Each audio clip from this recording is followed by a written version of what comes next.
Hi friends, welcome to Commerce Bytes. Yes, we are back with the Commerce series. ഇന്നലെ ഒരു video upload ചെയ്തിട്ടുണ്ടായിരുന്നു. I hope you people all enjoyed that video because most of the students have given good response for that video. So we are posting the next part 2. Okay, ഇപ്പോഴും നമ്മൾ QT തന്നെയാണ് focus ചെയ്യുന്നത്. അതിൽ തന്നെ കുറച്ച് important ആയിട്ടുള്ള കീവേഡ്സും അതും previous year question പേപ്പറിൽ ചോദിച്ചിട്ടുള്ള കുറച്ച് പോയിൻറ്റ്സ് ആണ് ഇപ്പോൾ നമ്മൾ ഡിസ്കസ് ചെയ്യാൻ പോകുന്നത്. And we have kept that in single liners. Single ലൈനേഴ്സിൽ കീപ്പ് ചെയ്യുമ്പോൾ അതിനുള്ള ഗുണം എന്താണെന്ന് വെച്ച് കഴിഞ്ഞാൽ you people can easily study what the term is. നിങ്ങൾക്ക് ആ ടേം ഏതാണെന്നുള്ളത് പെട്ടെന്ന് പഠിക്കാനും പറ്റും. അതുപോലെ തന്നെ ഓക്കെ ഈ ഒരു ഏരിയാസാണ് ക്വസ്റ്റ്യൻ പേപ്പറിൽ വന്ന് കാണുന്നത് എന്നുള്ളൊരു ഐഡിയ നിങ്ങൾക്ക് കിട്ടും. അതിന് വേണ്ടിയിട്ടാണ് നമ്മൾ previous year question papers single ലൈനേഴ്സിലേക്ക് ഫോം ചെയ്തിരിക്കുന്നത്. നമ്മൾ ഈ തരുന്ന കീവേഡ്സ് എല്ലാം ഓൾമോസ്റ്റ് ഒരു 10 previous year question papers refer ചെയ്തിട്ടുള്ള സിംഗിൾ ലൈനേഴ്സാണ് നമ്മളിപ്പോൾ പ്രിപ്പയർ ചെയ്തിരിക്കുന്നത്. Okay, so our first term is feasible solution. Feasible solution transportation പ്രോബ്ലത്തിൽ വരുന്ന ഒരു ടേമാണ് feasible solution. Feasible solution to a transportation problem is a set of non negative individual allocation which satisfies the rules and columns sum restriction. അപ്പോൾ ഇവിടെ പറയുന്നത് feasible solution transportation പ്രോബ്ലത്തിന് depend ചെയ്ത് നോക്കിക്കഴിഞ്ഞാൽ feasible solution എന്ന് പറയുന്നത് it is a set of non negative individual allocation which satisfy the rows and column some restriction. Okay, I hope it's all clear to you, right? പിന്നെ നമ്മൾ പറയുന്ന പോലെ നമ്മൾ ഈ തരുന്ന ടേംസിൻ്റെ ഈ ഓരോ സെൻറ്റൻസുകളെങ്കിലും നിങ്ങൾ നല്ല രീതിയിൽ പഠിച്ചു പോയി കഴിഞ്ഞാൽ you people can definitely crack this exam without no doubt. Okay, അപ്പോൾ ഇവിടെ പറയുന്നത് ഫീസിബിൾ സൊല്യൂഷൻ എന്നുള്ളത് റോസും അതുപോലെ തന്നെ കോളംസും ഈക്വൽ ആയിരിക്കണം. എത്രത്തോളം റോസാണോ നമുക്ക് ആവശ്യം അതുപോലെ തന്നെ അവൈലബിലിറ്റിയും അവിടെ ഉണ്ടായിരിക്കണം എന്നുള്ളതാണ് ഉദ്ദേശിക്കുന്നത്. I hope it's all clear to you. അതാണ് ഫീസിബിൾ സൊല്യൂഷൻ. ഇനി നെക്സ്റ്റ് വൺ പറയുന്നത് ബേസിക് ഫീസിബിൾ സൊല്യൂഷൻ. ഇപ്പോൾ പറഞ്ഞത് ഫീസിബിൾ സൊല്യൂഷൻ, ഇനി പറയാൻ പോകുന്നത് basic feasible solution. Basic feasible solution എന്ന് പറയുമ്പോൾ feasible solution to m into n transportation problem is said to be basic feasible solution if the total number of allocation is exactly equal to m plus n minus 1. നമ്മൾ ഇന്നലെ ഒരു point discuss ചെയ്തിരുന്നു transportation പ്രോബ്ലത്തിൻ്റെ. അതിൽ നമ്മൾ എന്താ പറഞ്ഞത്, M ഒറിജിനും എൻ ഡെസ്റ്റിനേഷനും is said to be degenerate when basic feasible solution has occupied സെൽസിൽ പറഞ്ഞത് less than m plus n minus 1. ഇവിടെ പറയുന്നത് എന്താണ്, ബേസിക് ഫീസിബിൾ സൊല്യൂഷനാണ്. അപ്പോൾ ഇവിടെ പറയുമ്പോൾ M into N transportation problem is said to be basic feasible solution if the total number of allocation is equal to M plus N minus 1. ഇവിടെ less than ഇല്ല. Okay, exactly equal to M plus N minus 1. നിങ്ങൾക്ക് മനസ്സിലായി എന്ന് ഞാൻ വിശ്വസിക്കുന്നു. Okay, moving to the next type of solution that is optimal solution. Feasible solution അത് basic ആയിരിക്കാം, may be അല്ലായിരിക്കാം. Is said to be optimal if the minimum the total cost of transportation cost. അപ്പോൾ optimal എന്ന് നമ്മൾ എപ്പോൾ പറയുമ്പോഴും അവിടെ cost minimum ആയിരിക്കും, അതുപോലെ തന്നെ പ്രോഫിറ്റും മാക്സിമം ആയിരിക്കും. അതാണ് ശരിക്കും പറഞ്ഞാൽ ഒപ്റ്റിമൽ സൊല്യൂഷൻ. ഏതുമായിക്കോട്ടെ, ഒപ്റ്റിമൽ സൊല്യൂഷൻ എന്ന് പറയുന്നതിൻ്റെ മെയിനായിട്ടുള്ള ഒരു മീനിങ് എന്ന് പറയുന്നത് മിനിമം കോസ്റ്റ് അതുപോലെ തന്നെ മാക്സിമം പ്രോഫിറ്റ് എന്നുള്ളതാണ്. സോ ഇവിടെയും അത് തന്നെ പറയുന്നുള്ളൂ. ഒപ്റ്റിമൽ സൊല്യൂഷൻ എന്ന് പറയുമ്പോൾ minimum cost with maximum profit. അതുപോലെ ബേസിക് ഫീസിബിൾ സൊല്യൂഷനിൽ നമ്മൾ പറഞ്ഞു which is equal to M plus N minus 1. അതിൻ്റെ കണ്ടീഷൻ ശ്രദ്ധിക്കണം. Feasible solution to a m into N transportation problem ആണ്. ഓക്കെ, പിന്നെ ഞാൻ ഇന്നലെ പറഞ്ഞ ഒരു പോയിന്റ് ശ്രദ്ധിക്കണം. എം ഒറിജിനും എൻ ഡെസ്റ്റിനേഷനും ഡീജനറേറ്റ് ചെയ്യുന്ന ടൈമിൽ ബേസിക് ഫീസിബിൾ സൊല്യൂഷൻ എന്ന് പറയുമ്പോൾ less than m plus N minus 1 ആണ്. ഓക്കെ, നെറ്റ്വർക്ക് ഡയഗ്രാം എല്ലാവർക്കും എന്താ എന്ന് അറിയാം എന്ന് ഞാൻ വിശ്വസിക്കുന്നു. സോ അതിനുള്ള കുറച്ച് കണ്ടീഷൻസ് ആണ് ഇപ്പോൾ നമ്മൾ പറയാൻ പോകുന്നത്. First one, arrow pointing to the opposite direction avoid ചെയ്യുക. ഓപ്പോസിറ്റ് ഡയറക്ഷനിലേക്ക് 2 ആരോസ് അപ്പുറത്തും ഇപ്പുറത്തുമായിട്ടുള്ള ആരോസ് പോയിൻ്റ് ഔട്ട് ചെയ്യുന്നുണ്ടെങ്കിൽ അത് അവോയ്ഡ് ചെയ്യണം. And no subsequent activity begin until its tail event is completed. ഒരു പ്രാവശ്യം അതിൻ്റെ ഹെഡ് സ്റ്റാർട്ട് ചെയ്ത് കഴിഞ്ഞാൽ ടുവേർഡ്സ് ദ ടെയിൽ വരെ അതിന് കണ്ടിന്യൂസ് ആയിട്ട് ആ activity പോയിക്കൊണ്ടിരിക്കണം.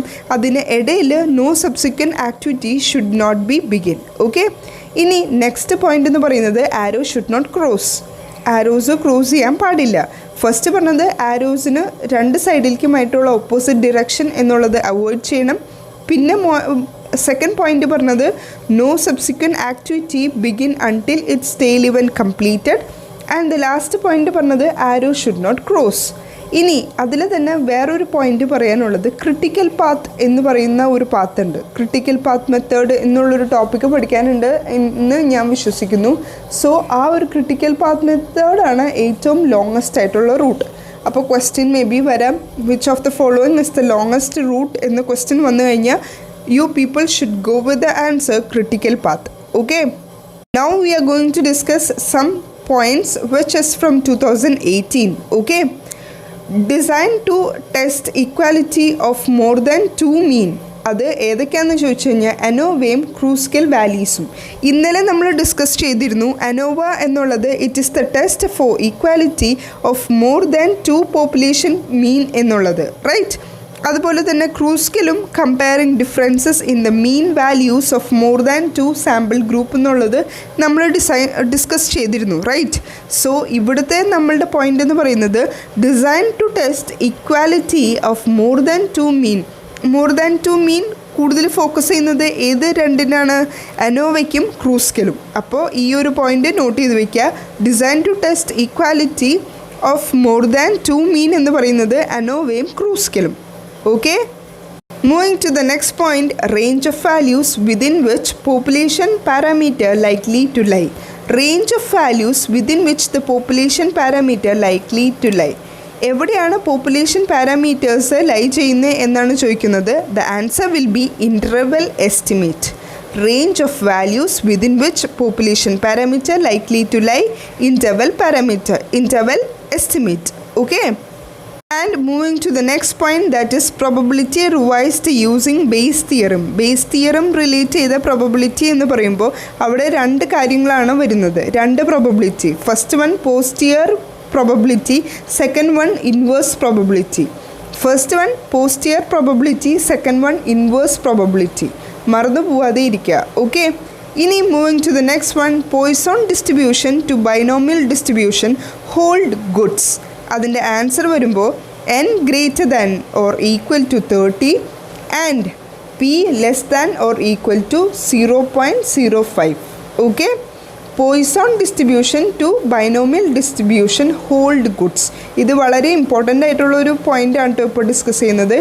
n greater than or equal to 30 and p less than or equal to 0.05. Okay, moving to the next point, history is factor affect internal validity of experiment. internal validity of experimentലാണ് history ഒരു ഫാക്ടറായിട്ട് effect ചെയ്യുന്നത്. Okay, history is a factor effects internal validity of experiment. അപ്പോൾ may be question ഹിസ്റ്ററിയുടെ അവിടെ ഒരു dash ആയിട്ട് വരാം, അല്ലെങ്കിൽ ഇൻറ്റേർണൽ വാലിഡിറ്റിയുടെ അവിടെ ഒരു ഡാഷ് ആയിട്ട് വരാം. സോ ഇത് രണ്ടും കമ്പൈൻ ചെയ്ത് വേണം നിങ്ങൾ പഠിക്കാൻ.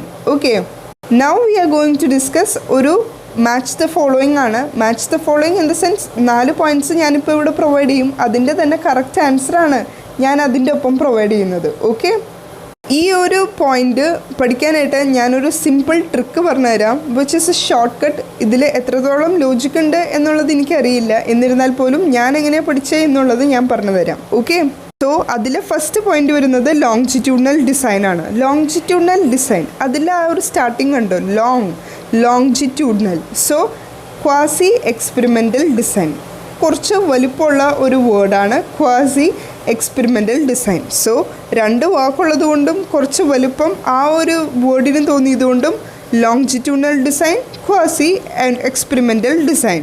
ഓക്കെ, ഇനി next one Solomon four group design. Solomon four group design എന്നുള്ളതാണ്.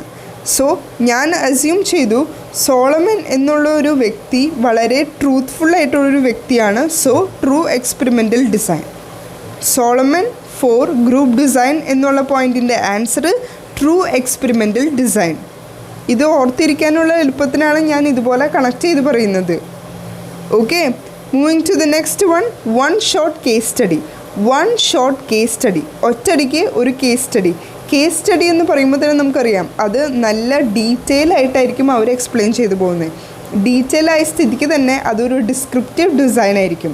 Okay, one short case study, descriptive design. Okay, ഇനി next one research abstract. Research എപ്പോഴും നമുക്കറിയാം PhD ലെവലിലൊക്കെയാണ് റിസർച്ച് ചെയ്യുന്നത്. സോ അതിനൊരു എക്സിക്യൂട്ടീവ് ഡിസൈൻ ആയിരിക്കും. അപ്പോൾ റിസർച്ച് അബ്സ്ട്രാക്ട്, എക്സിക്യൂട്ടീവ് ഡിസൈൻ. ആദ്യം നമ്മൾ പറഞ്ഞ എന്താ, ലോങ്ജിറ്റ്യൂഡിനൽ ഡിസൈൻ. ലോങ്ജിറ്റ്യൂഡിനൽ ഡിസൈൻ എന്ന് ഓർക്കുമ്പോൾ തന്നെ നമ്മൾ കുറച്ച് വലുപ്പമുള്ളൊരു പേര് ക്വാസി എക്സ്പെരിമെൻ്റൽ ഡിസൈൻ. പിന്നെ പറഞ്ഞു Solomon four group design. Solomon എന്ന വ്യക്തി വളരെ ട്രൂ ആണ്, ട്രൂത്ത്ഫുള്ളായിട്ടൊരു വ്യക്തി ആയതുകൊണ്ട് തന്നെ സോളമൻ ട്രൂ എക്സ്പെരിമെൻ്റൽ ഡിസൈൻ. പിന്നെ വൺ ഷോട്ട് കേസ് സ്റ്റഡി എന്ന് പറഞ്ഞപ്പോൾ കേസ് സ്റ്റഡി വളരെ ഡിസ്ക്രിപ്റ്റീവ് ഫോമിലായിരിക്കും എഴുതുന്നത്, അതുകൊണ്ട് descriptive design. And the last one research abstract. Research abstract എപ്പോഴും PhD ലെവലിലായിരിക്കും ചെയ്യുന്നത്. സോ അത് ഒരു എക്സിക്യൂട്ടീവ് ഡിസൈനാണ്. Okay, I hope you people like this point. If you like this shortcut, give up a thumbs up. Okay, moving to the next one. Used in field experiment to isolate effect of extraneous factors. Okay, ഇതിൻ്റെ answer വരുന്നത് control ഗ്രൂപ്പാണ്. ഈ ഒരു particular point ഒരു 3-4 times ഞാൻ question പേപ്പറിൽ കണ്ടിട്ടുണ്ട്. And I will give you one shortcut to study this point. Used in field experiment. Field എക്സ്പെരിമെൻറ്റിൻ്റെ F. ഓക്കെ, ഫീൽഡ് എക്സ്പെരിമെൻറ്റിൻ്റെ F.